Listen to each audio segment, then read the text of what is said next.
Hello, do you like pizza, pasta, skiing, and pianos? Well, I do, especially pasta.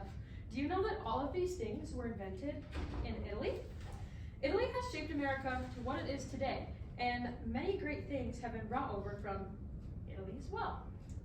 I would like to visit Italy someday and experience a different culture, see cool things, and most importantly, eat some great authentic food. If you're curious about Italy and what they have to offer, listen up, because I'm going to tell you all about it. First, I will talk about some history of Italy. So some early history is the first government started around 12,000 BC. And there's like a photo in the background you can see of like old Rome. Or something like that, I think it's Rome. But the Greeks took over in 800 BC.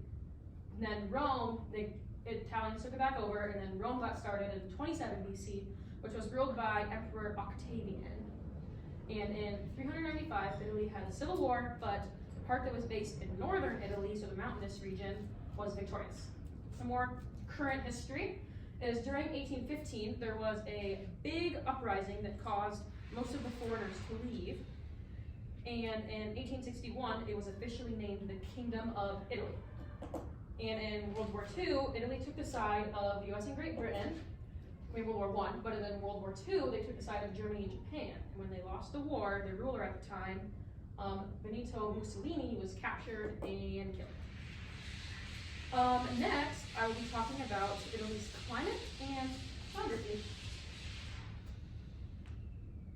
So some geography, just in case you don't know what Italy looks like. It's a boot-shaped country that goes outwards into the Mediterranean Sea.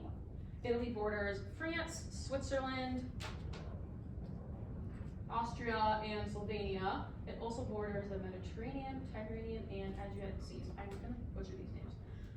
At the northern part of the country, the Alps cut across, and stretching, or not the Alps, but okay, anyways, mountains. And then stretching out from mountains, the Apennines move down through the country. And in this picture I have right here, it's a climate map. You can see that a little bit. So the darker the green, the colder it is.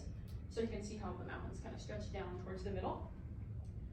And Italy has four main climates. The Alpine region, which is in northern Italy, which is this darker blue that you kind of see.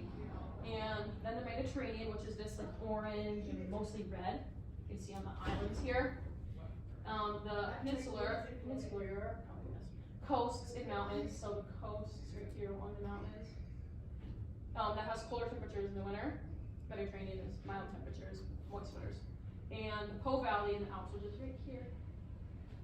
And that has comparable to the temps that we have here in the Midwest.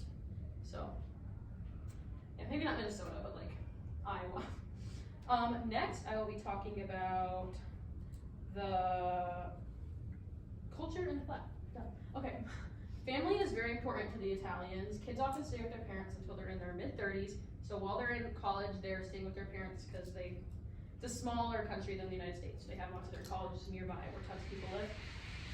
Often when parents retire, they go to live with their kids or grandchildren. They don't like really get sent to nursing homes there.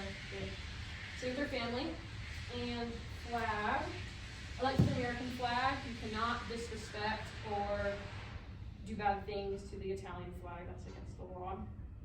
And in 1964, Italy's government changed from a monarchy, so they had kings, to being a republic. So that's like they created a president and different branches of their government.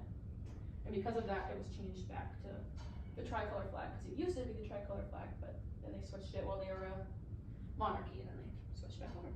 Okay, next I'll be talking about my favorite part, the food. So first is pizza. Pizza was invented in 997 AD in Naples, Italy, though it did not gain popularity until the 1940s when it came to the United States. So we're the ones who really made it popular. And then spaghetti, that's a traditional Italian pizza. There's just a bowl of spaghetti, which we had today for lunch. Spaghetti, the word spaghetti comes from the Greek word spaghetto. Spaghetto? I don't know. Spaghetto? Nice.